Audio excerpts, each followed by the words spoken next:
maternelle, mais elle est aussi formatrice pour la société Justel. Formel, pardon, excusez-moi, c'est Formel. Et elle s'occupe du coup de former les dirigeants, les salariés à la conciliation entre la vie pro et la vie perso, avec un accent mis sur la parentalité, parce que c'est son domaine de prédilection. Bonjour Marlène. Bonjour Johan, bonjour Clara, bonjour à tous. Salut Marlène. Et on va commencer tout de suite. Je vais vous demander, et pour les participants aussi du webinaire en live, vous pouvez mettre vos réponses sur le chat ou vos questions. Il y a toujours un petit décalage, donc excusez-nous s'il y a quelques secondes d'écart avec les réponses. Mais en tout cas, on va vous demander, sur une échelle de 1 à 10, à combien vous noteriez ou combien vous pourriez évaluer votre équilibre entre la vie pro et la vie perso. Clara. Moi, je dirais plutôt 7 sur 10, ce qui n'est pas une note, je pense, trop mauvaise. Mais c'est surtout parce que moi, j'ai un bébé qui a 10 mois, donc qui est assez petit encore pour l'instant. Et j'ai une casquette du coup un petit peu différente aussi, c'est que je suis entrepreneur du coup avec Johan sur Popmood. Donc je dirais qu'il y a des côtés positifs à ça parce que le fait d'être entrepreneur, ça me permet de dégager du temps quand j'en ai besoin et de pouvoir gérer des urgences. Mais le côté négatif que j'ai par rapport à ça, c'est que là, j'ai du mal à faire comprendre un petit peu aux gens que être indépendante et pas forcément avoir de compte à rendre à un patron, ça peut me permettre en fait de prendre en charge toutes les urgences ou ce genre de choses, ou alors d'être disponible à 100% tout le temps. Donc du coup, il faut que j'arrive parfois quand même à poser des limites, et les limites, elles sont pas forcément simples, je trouve, à mettre en place. En tout cas, c'est vraiment une recherche de tous les jours, quoi. Ok, donc on est à 7 sur 10. Ouais, 7 sur 10. Ça marche. Marlène?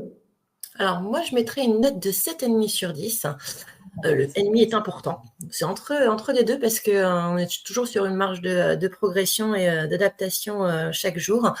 Pourquoi ? Parce que je cumule 2 casquettes professionnelles et c'est aussi une cohabitation qui est toujours changeante, qui est toujours en constante évolution.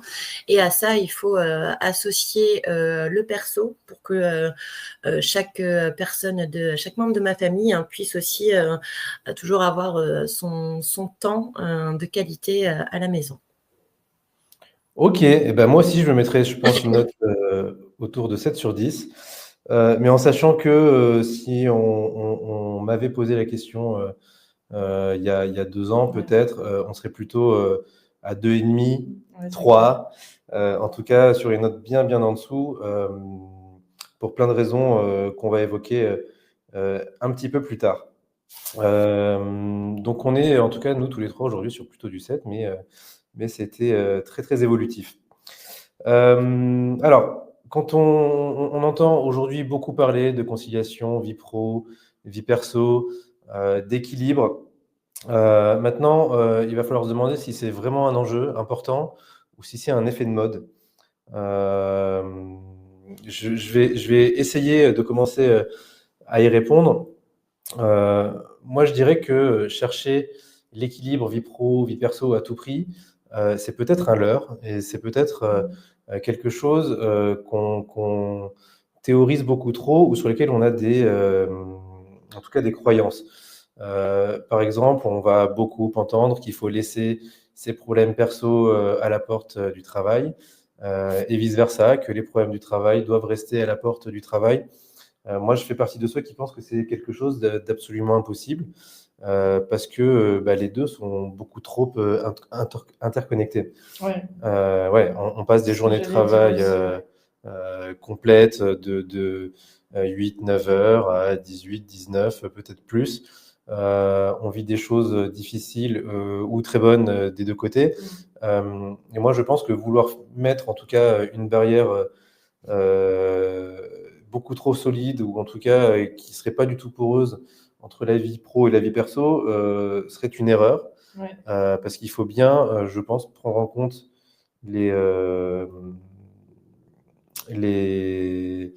il faut bien prendre en compte, pardon, les deux pour pouvoir régler ces problèmes-là. Clara?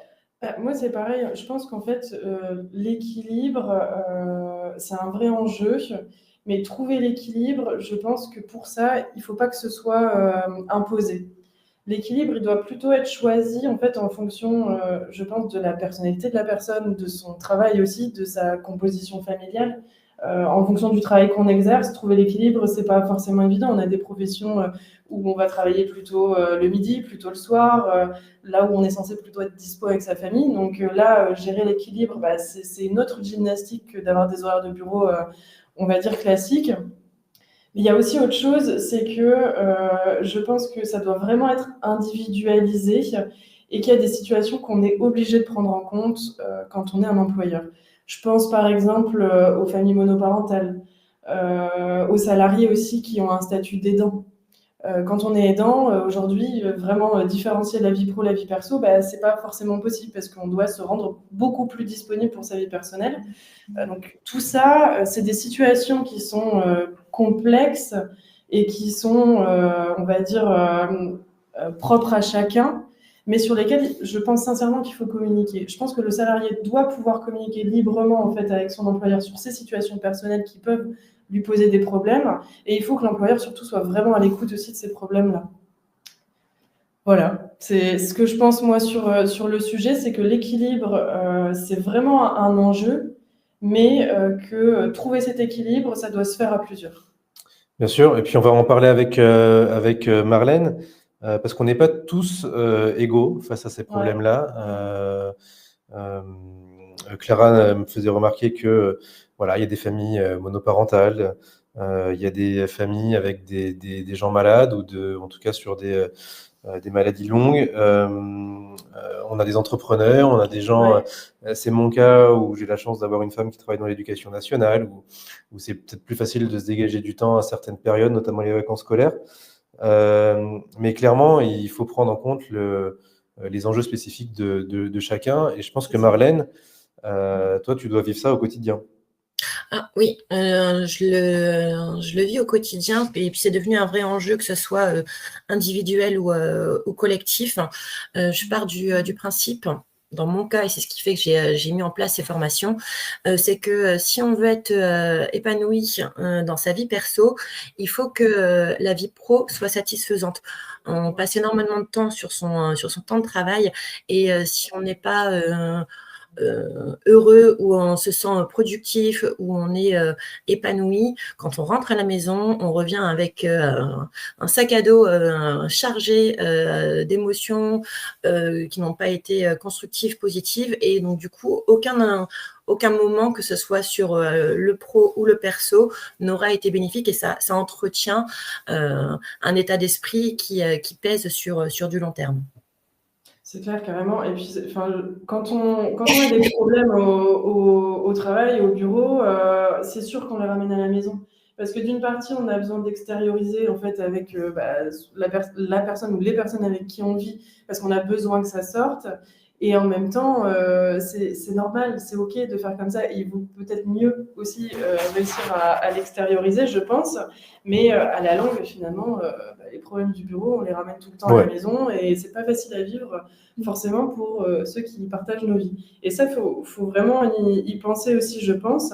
Et si je reviens sur ces personnes qui ont des problématiques à la maison, je pense aux familles monoparentales aussi beaucoup, en fait, tout ça, on n'a pas forcément l'occasion aussi de l'extérioriser. Donc là, dans ces cas-là, les problèmes qu'on peut rencontrer, là, pour le coup, à la maison, avec toute la charge mentale, parce que c'est aussi une question de charge mentale, finalement, ce qu'on dit aujourd'hui, c'est pas forcément facile de pas réussir à l'exprimer correctement, ou d'avoir peur de s'exprimer sur le sujet en se disant que on peut potentiellement être jugé, ou penser que les autres vont pas comprendre spécialement ce qu'on vit. Et encore une fois, je pense que c'est vraiment l'écoute et se sentir libre de pouvoir parler de ces situations et de ces problématiques.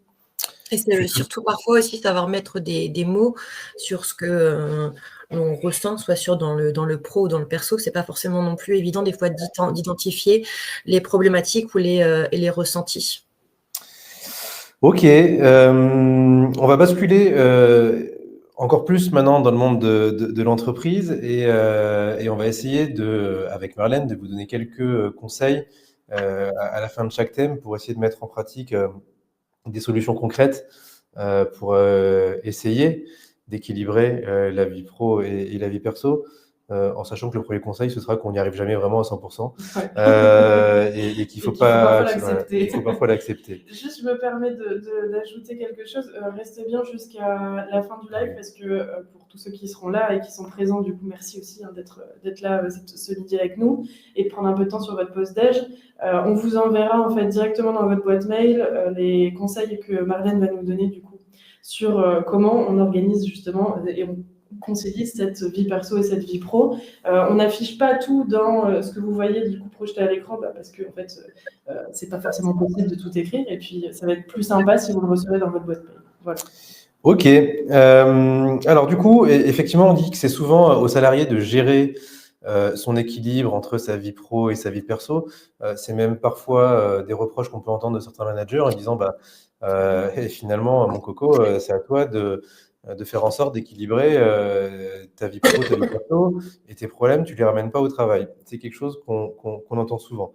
J'aimerais bien avoir ton avis, Clara, sur le rôle qu'ont à jouer, que les entreprises ont à jouer dans l'équilibre entre la vie pro et la vie perso chez les salariés. Alors, moi, je pense que l'entreprise, elle a clairement un rôle à jouer justement sur cet équilibre à trouver entre la vie pro et la vie perso parce que, en fait, s'il y a un équilibre qui est présent chez le collaborateur, automatiquement, il sera beaucoup plus disponible émotionnellement, psychologiquement, mentalement, et il sera surtout beaucoup plus productif.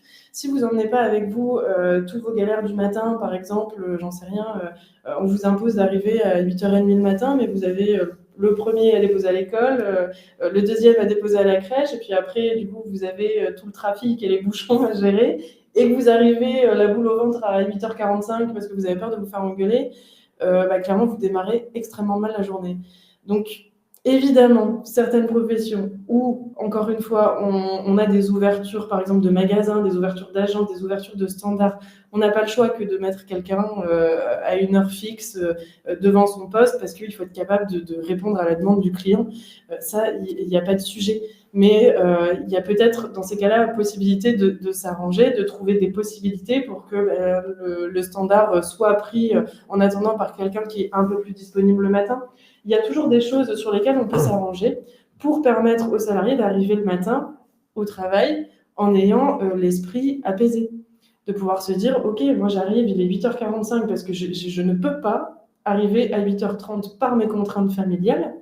J'arrive, je suis dans un bon état d'esprit, je me mets à mon poste et je bosse, quoi, tout simplement. Je ne suis pas en stress à me dire, il faut que je me cache quand j'arrive, il va falloir que je m'excuse encore une fois quand j'arrive le matin. Enfin, clairement, cet équilibre, à partir du moment où on donne les clés, de pouvoir donner la parole au salarié en lui disant quelles sont tes contraintes, c'est quoi les horaires que tu es capable de faire dans ce que nous, on peut aussi te proposer, et bien, les gens répondront en fait honnêtement et ne chercheront pas à se dire non, moi ça m'arrangerait d'arriver à 9h parce que j'ai du mal à me réveiller avant. C'est pas le sujet. Quand on a des enfants, en tout cas, c'est pas le sujet. Et le focus parentalité, il est important aussi ici, je pense. Effectivement, et je suis d'autant plus d'accord que chez Popmood, que ce soit dans nos formations, dans nos préconisations ou dans les services qu'on essaie de rendre, on met toujours en premier lieu la personnalisation et le fait de connaître ses salariés et leurs contraintes. Avant de laisser Marlène donner quelques suggestions pratiques et peut-être des retours de ses clients ou d'expérience, parce que des parents débordés, tu dois en voir quand même pas mal le matin et le soir courir très très vite, voire même peut-être oublier carrément les enfants, je ne sais pas. En tout cas, moi je préconise toujours d'utiliser d'une part des mesures de bon sens et d'autre part d'éviter c'est comme ça pour tout le monde et pas autrement. Réfléchissez à l'intérêt de tous, et de l'entreprise, et de la performance, parce que c'est pas quelque chose de contradictoire. Moi, je donne toujours l'exemple de quelqu'un qui doit déposer ses enfants le matin à 8h20 à l'école et à qui on demande d'être à 8h30, 40 et pas plus tard au travail, à l'autre bout, par exemple, de la métropole de Lille, parce que c'est là où on habite, mais ça peut être à l'autre bout de la région parisienne ou d'une autre grande ville. Si on fait ça, vous allez vous manger 1 heure de bouchon stressante. Vous allez arriver dans un état de stress parce que vous savez que vous êtes en retard et que de toute façon, vous n'avez pas le choix que d'être en retard. Donc les remarques enfin voilà, en gros, vous avez passé une mauvaise journée et puis surtout, vous aurez perdu 1 heure et demie en termes de productivité. Alors que quand c'est possible, évidemment, il faut l'adapter aux besoins réels de l'entreprise, mais quand c'est possible, eh bien, un peu de bon sens. Je dépose mes enfants à 8h20. Je vais travailler peut-être 1 heure à la maison où je serai détendu. C'est un moment où on va pouvoir répondre aux mails, on va pouvoir faire des tâches relativement, ou en tout cas dans laquelle on n'a pas besoin d'interaction forcément, ou par exemple le première réunion de la journée, je vais la faire, pourquoi pas 1 heure en visio, si c'est possible. Et ben derrière, à la fin de cette première réunion, à la fin de cette première tâche, vous allez aller au travail. Ça va vous prendre 20 minutes au lieu d'1 heure. Vous aurez juste gagné 40 minutes de productivité. Donc, des mesures de bon sens. Nous, d'ailleurs, et on se l'applique nous au quotidien. Aussi à nous au quotidien, parce que voilà, pour le coup, nous, on habite vraiment aux deux extrêmes de la métropole lilloise. Là où on fait le live aujourd'hui, on est super content d'ailleurs, parce que c'est notre première semaine dans nos nouveaux bureaux. On est chez Koul, à Villeneuve-d'Ascq, l'endroit est vraiment top. Mais ça fait quand même un peu de route pour Johan le matin, parce qu'on n'a pas réussi à trouver d'endroit vraiment pile-poil entre les deux. Mais voilà, on s'organise et puis on sait qu'on n'arrivera pas à être là avant 9h30. Mais c'est pas pour autant qu'avant 9h30, on n'a pas déjà commencé à travailler. Donc on se rejoint à 9h30 parce qu'on laisse passer les bouchons et parce qu'on n'a pas envie de passer 45 minutes, 1 heure tous les matins. Il y a aussi une chose peut-être assez importante, c'est de dire aussi que la santé mentale du dirigeant, là-dessus, sur l'équilibre vie pro et vie perso, est aussi extrêmement important. Alors, je pense, Marlène, que tu auras aussi plein de bons conseils à apporter aux dirigeants d'entreprise, et c'est ce qu'on voulait à travers le live.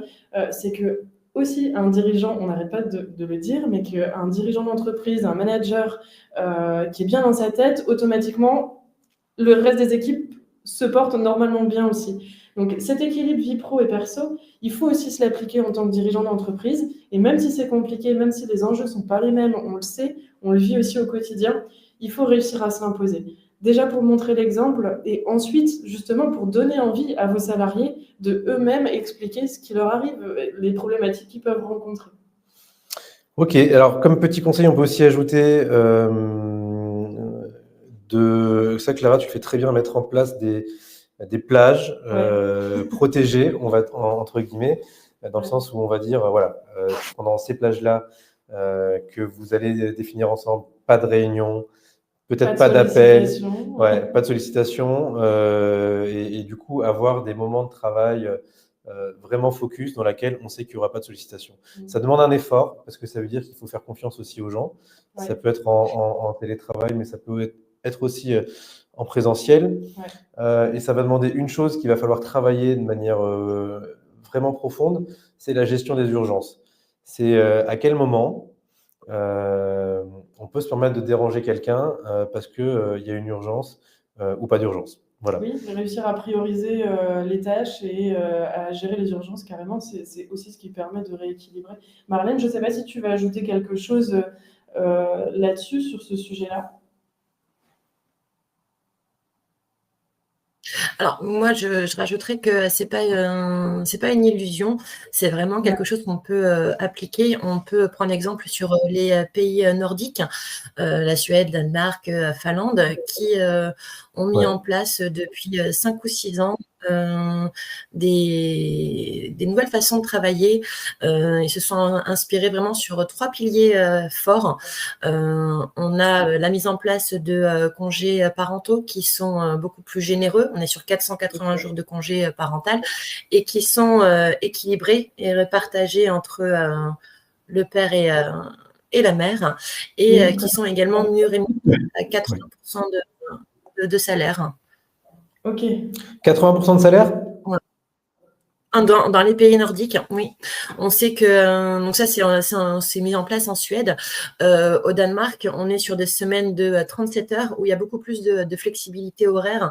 Et comme tu le disais précédemment, où les dirigeants sont beaucoup plus à l'écoute des contraintes personnelles, où il y a vraiment une mise en place de réunions plus en journée, beaucoup moins tardives, pour que les salariés puissent aussi respecter leurs engagements familiaux sans sacrifier aussi leur productivité. Et il y a des soutiens beaucoup plus concrets aux familles aussi qui sont mis en place, des services de garde accessibles, subventionnés aussi par les entreprises, qui permettent aux parents de reprendre le travail sereinement sans que la question du mode de garde devienne dès le départ un véritable casse-tête. Oui, bah, c'est vrai qu'on en est encore un peu loin. Oui. Donc effectivement, c'est pareil, hein, si les pouvoirs publics peuvent pas prendre en charge ces problématiques-là, est-ce que c'est pas au rôle de l'entreprise de le faire? Moi, je pense que oui, dans une certaine mesure. On ne pourra pas régler tous les problèmes que malheureusement on peut avoir administrativement et financièrement sur les congés parentaux, mais on peut essayer d'adoucir au moins un petit peu le retour au travail d'une certaine manière. Ouais, et on va ajouter que si c'est bien préparé, en général, ça se passe quand même toujours mieux. C'est-à-dire que au plus tôt on va s'organiser pour le retour au travail, pour la façon dont on va retourner au travail, parce que notamment pour chaque naissance est un peu unique, hein, et on ne sait jamais vraiment comment ça va se passer. Il y a des cas qui sont très différents. On va pouvoir peut-être reprendre à 100% rapidement. Pour d'autres, ça va être plus compliqué. Ouais. Mais en tout cas, d'essayer d'anticiper les scénarios, c'est une des clés aussi, et de se dire qu'on va le faire en bonne intelligence, qu'on va se parler avant, pendant et après, pour essayer d'ajuster les choses, et puis ne pas s'enfermer dans des dogmes en disant c'est comme ça et pas autrement, on doit absolument revenir à telle date, on ne peut pas le bouger. Ça, c'est à peu près les pires solutions qu'on puisse envisager. Oui, c'est complètement ça. Encore une fois, au final, la clé, c'est l'anticipation. Et moi, Marlène, j'aimerais bien te poser une question.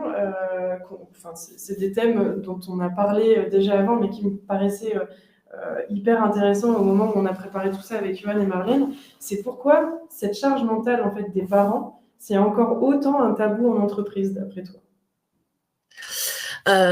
Parce qu'on a encore une tendance à séparer les responsabilités familiales et professionnelles, et que avouer de rencontrer une difficulté sur une gestion de mode de garde, un enfant qui est malade, ça atteint en fait un côté de productivité. On a l'impression que on va donner un ressenti à son employeur qu'on est beaucoup moins investi, qu'on est beaucoup moins productif, alors que, à mon sens, justement, valoriser la parentalité comme une compétence, parce que des parents ont une adaptation, une gestion du temps, une prise de décision rapide, qui sont des atouts précieux, justement, en entreprise. On est obligé de s'adapter tout le temps, parce que quand on est parent, on peut changer d'un enfant où tout va bien, 2 heures après, il est malade, un appel de la crèche, un appel de la nounou, il faut aller rechercher en urgence. Les parents savent être réactifs, hein, mais il faut aussi en fait pouvoir encourager le dialogue, faciliter en fait à l'employé de pouvoir délivrer en fait un besoin, une urgence, et se dire ok, gère ton urgence. De toute façon, je veux dire, quand il y a un souci qui arrive, l'employé, le salarié n'est plus totalement focus sur l'activité ou sur le projet qu'il est en train de mener.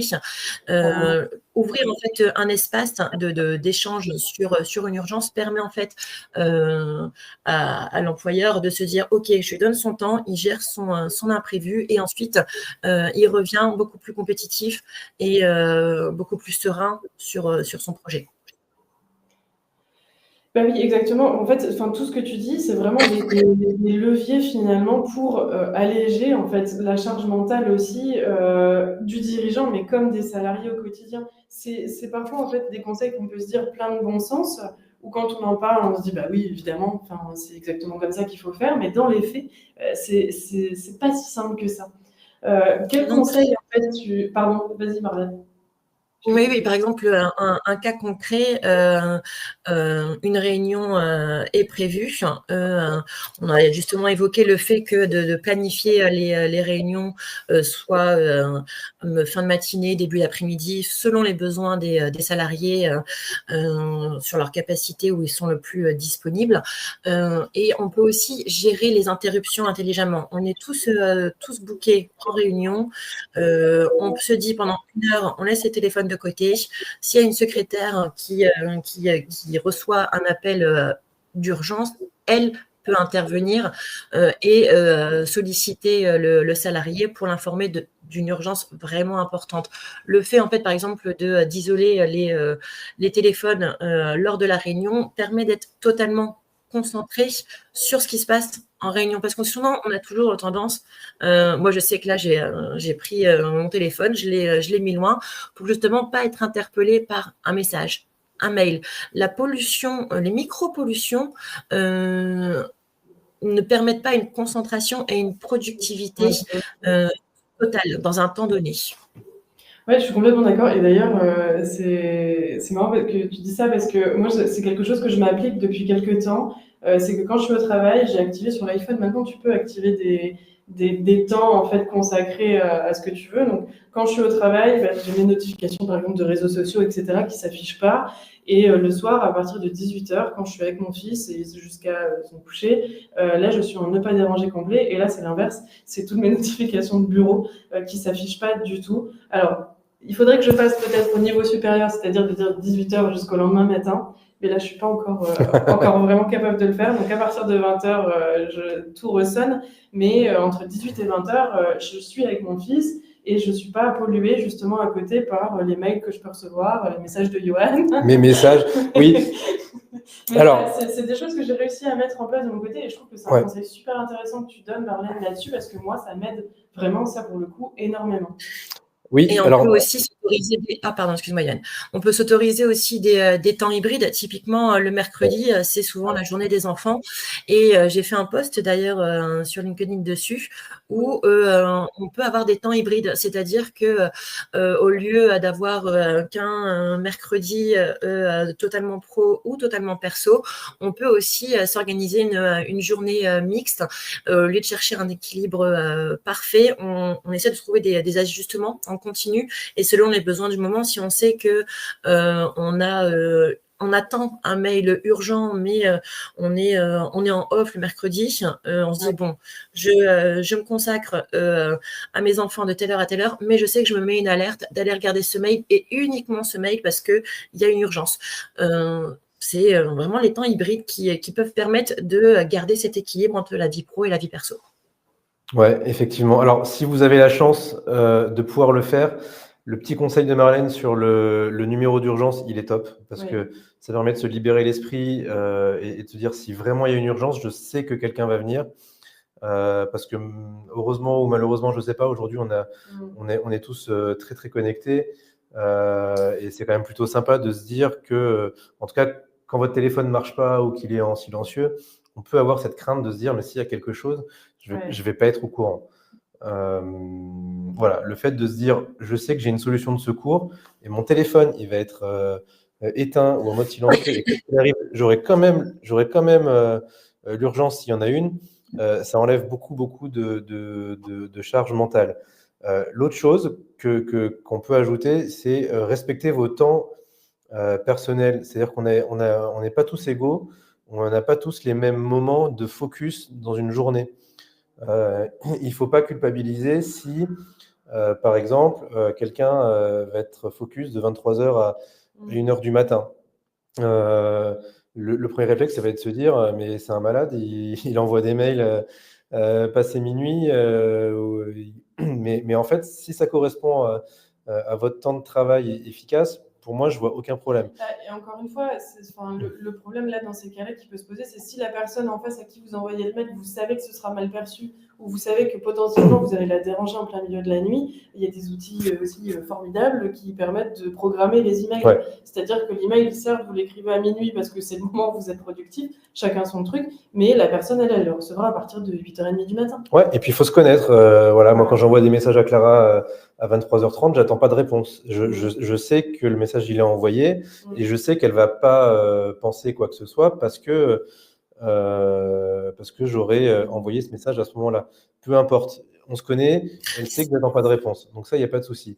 Et il y a un sujet quand même important, c'est que c'est arrivé à tous les parents, à un moment donné, de se dire ou de culpabiliser parce qu'il y a un moment de la journée où il faut répondre au téléphone, parce que l'école appelle, ou parce qu'il y a une urgence, ou parce qu'il faut partir 10 minutes. Et le petit conseil qu'on peut donner aux managers, c'est essayer en amont de déculpabiliser tout de suite les salariés là-dessus en disant un appel de 10 minutes, ça arrive. Une absence d'une heure, ça arrive. Et moi, je trouve que c'est pas normal en tout cas, devoir culpabiliser à ce point-là quand il y a une urgence qui se présente à vous. Voilà. C'est pas tous les jours. Une urgence, c'est une urgence. Mais ça peut arriver et on ne devrait pas culpabiliser à ce point-là. Oui, je suis complètement d'accord. Marlène, je ne sais pas si tu as d'autres conseils éventuellement que tu pourrais donner sur... Oui, c'est juste sur les urgences, typiquement, c'est loin d'être évident d'arriver à faire la distinction entre les urgences réelles et les urgences perçues. Toujours se poser la question, est-ce que ça peut attendre demain avant de répondre immédiatement à une notification ou à un mail? C'est vraiment urgence réelle, urgence perçue. Je pense que déjà, rien d'essayer de comprendre la distinction entre les deux. Est-ce que c'est une urgence et puis, il faut savoir que la perception de chacun est différente. On peut percevoir, nous, une urgence réelle et le destinataire se dit finalement, je n'avais pas besoin de recevoir cette information tout de suite. Ça pouvait attendre le lendemain. Est-ce que moi, par contre, j'attendais véritablement d'avoir ce retour, cette urgence de mail, de questionnement ou autre, d'information, et de se dire, l'autre, il n'a pas perçu autant ma demande. Donc, ça peut être aussi dans la formulation, dans l'expression de la définition de l'urgence. On permet vraiment de pouvoir trouver l'équilibre sur cette distinction. Et bien justement, Marlène, c'est une bonne transition parce que si je prends mon exemple, je suis peut-être le cordonnier le plus mal chaussé sur la réponse immédiate. C'est-à-dire que moi, je suis plutôt comme ça. J'ai un besoin de répondre immédiatement. C'est ma façon de me tranquilliser l'esprit. Clara, elle a peut-être elle arrive à prendre plus de recul. Oui, mais j'ai travaillé pour répondre voilà. Aussi pour ça. Enfin, je veux dire, j'étais pas du tout comme ça avant. Donc ça se travaille. Ça se travaille. Ouais. C'est une très bonne chose. Ouais. Du coup, est-ce que finalement, Marlène, l'équilibre, il serait pas, comme tu l'as dit, très propre à chacun et comment on fait pour travailler justement avec ces modèles de conciliation vie pro, vie perso qui finalement sont assez uniques et très différents entre chaque personne? Alors, on n'est pas sur un modèle unique. Il faut savoir réussir à composer avec son quotidien, ses priorités, les priorités aussi des salariés, les priorités de l'entreprise et la gestion des imprévus. L'équilibre, ça bouge. On peut être le matin beaucoup plus efficace, d'autres c'est en soirée. Rien n'est jamais figé. Il y a certaines personnes qui cloisonnent le pro, le perso, d'autres qui arrivent aisément à mixer les deux. Chacun a son mode de fonctionnement. Ce qui est important, c'est justement de communiquer, d'expliquer à son manager, d'expliquer à son salarié ou d'expliquer à ses collègues comment on fonctionne. Parce que faut toujours se dire que c'est évolutif. Ce qui marche aujourd'hui ne sera peut-être plus la même solution dans 6 mois parce qu'on aura d'autres priorités ou un quotidien qui aura été bouleversé. Oui, je fais une petite parenthèse, Marlène. Tu as raison. Juste là-dessus, ne vous enfermez jamais dans des schémas préconçus et qui durent toujours dans le temps. La vérité d'aujourd'hui, ce n'est pas celle de demain. Vous aurez une organisation cette semaine, ce ne sera peut-être pas celle de la semaine prochaine. et ce sera peut-être pas celle de dans 2 mois. Et puis peut-être que vous allez y revenir plus tard parce que ça compte comme ça. Et je fais un petit focus là-dessus, Marlène, parce que pour nous, c'est quelque chose de très important. On n'aime pas les dogmes, nous. On n'aime pas s'enfermer dans des schémas préconçus. Et donc tout est évolutif. Et je vais te redonner la parole, effectivement, pour voir comment on fait évoluer les choses et comment on arrive justement à peut-être ne pas subir son emploi du temps. Je pense que, comme tu viens de le résumer, c'est justement d'accepter l'impermanence au lieu de chercher un équilibre fixe, savoir s'adapter au cycle de sa vie, au cycle de ses besoins. Et ça permet vraiment après de pouvoir faire des choix conscients, de se dire que tout n'est pas prioritaire. Il vaut mieux décider où concentrer son énergie. Et il faut aussi s'autoriser le droit d'expérimenter, tester des rythmes différents, ajuster, écouter. Et ça, vraiment, le mot écoute, c'est important. Une écoute personnelle pour justement se dire, est-ce que ce que j'ai mis en place fonctionne? Est-ce que ça me convient? Est-ce qu'il faut que je revienne en arrière sur mon ancien schéma de fonctionnement, ou est-ce que justement on persévère et on explore d'autres façons de travailler, de concilier le pro et le perso? Et il y a aussi une chose, Julien nous dit dans les commentaires que c'est compliqué pour la jeune génération de se déconnecter. Alors oui, je pense aussi qu'effectivement, Julien, tu as raison là-dessus. C'est vraiment aussi une question de génération et que parfois, on est un peu aussi obligé de s'adapter en fonction des différences générationnelles qu'on peut rencontrer dans une société. Dire à un jeune de 20 ans, ton téléphone, tu le laisses de côté et tu l'utilises pas quand tu es au bureau parce que sinon tu peux pas être concentré, ça peut être extrêmement mal perçu parce qu'en fait, effectivement, c'est difficile pour cette génération de se déconnecter. Après, je pense aussi que les jeunes de ces générations-là aussi peuvent aussi comprendre que ce qu'on leur dit, c'est aussi pour les aider. Et de le prendre comme un conseil, de se dire, voilà, on a parlé des plages qu'on peut mettre sur les iPhones. Là, c'est complètement personnalisable en plus. Si tu penses que ta notification Instagram, là, en l'occurrence, c'est important aujourd'hui parce que je sais pas, tu dois recevoir des nouvelles et tu parles avec cette personne sur Insta, dans ces cas-là, laisse Instagram activé. Mais voilà, faire une sélection des choses qui peuvent potentiellement nous polluer. Ouais, et Julien, tu as raison. Et en même temps, je pense qu'aujourd'hui, c'est pas seulement un problème de la jeune génération, mais c'est un peu tout le monde qui a du mal à se déconnecter. C'est un problème qui touche, je pense, vraiment tout le monde, toute génération confondue, parce que eux, ils auront peut-être du mal à se déconnecter de leur réseau.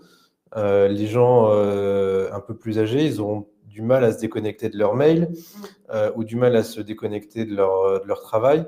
Mais au fond, le problème reste le même.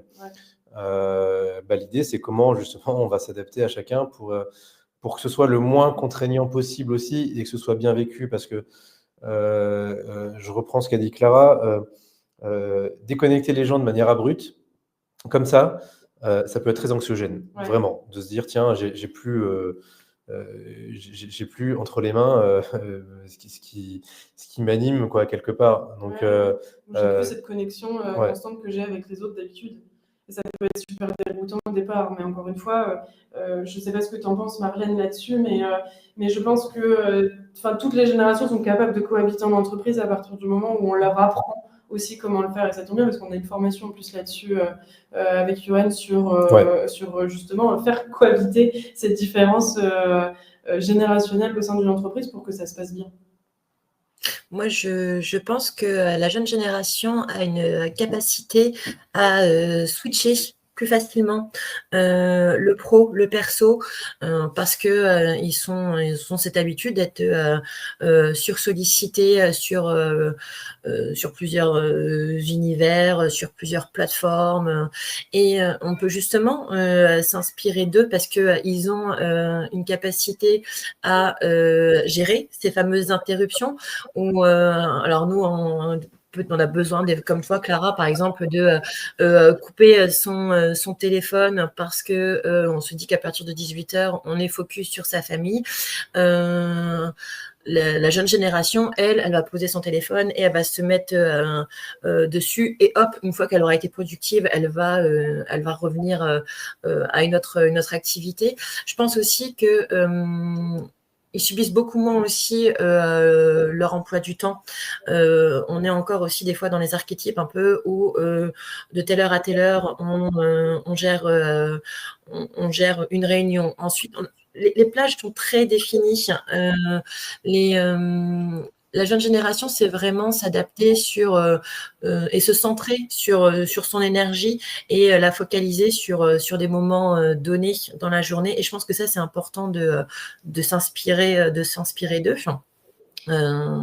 Après, ils ont aussi une capacité d'anticiper les imprévus beaucoup plus que nous. Ils savent des fois écourter des journées et puis être beaucoup plus productifs sur d'autres.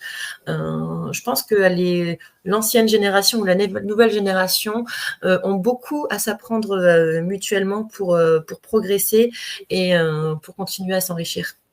Ouais, on fera peut-être un webinaire un jour sur les différences générationnelles ça peut être super et intéressant. comment on gère ça. Parce que, alors, il reste 4 minutes. Ouais, c'est pour ça que je disais, Marlène, si tu as d'autres peut-être conseils rapidement à donner c'est pas sur beaucoup, ce sujet-là. effectivement. Moi, alors, si je pouvais donner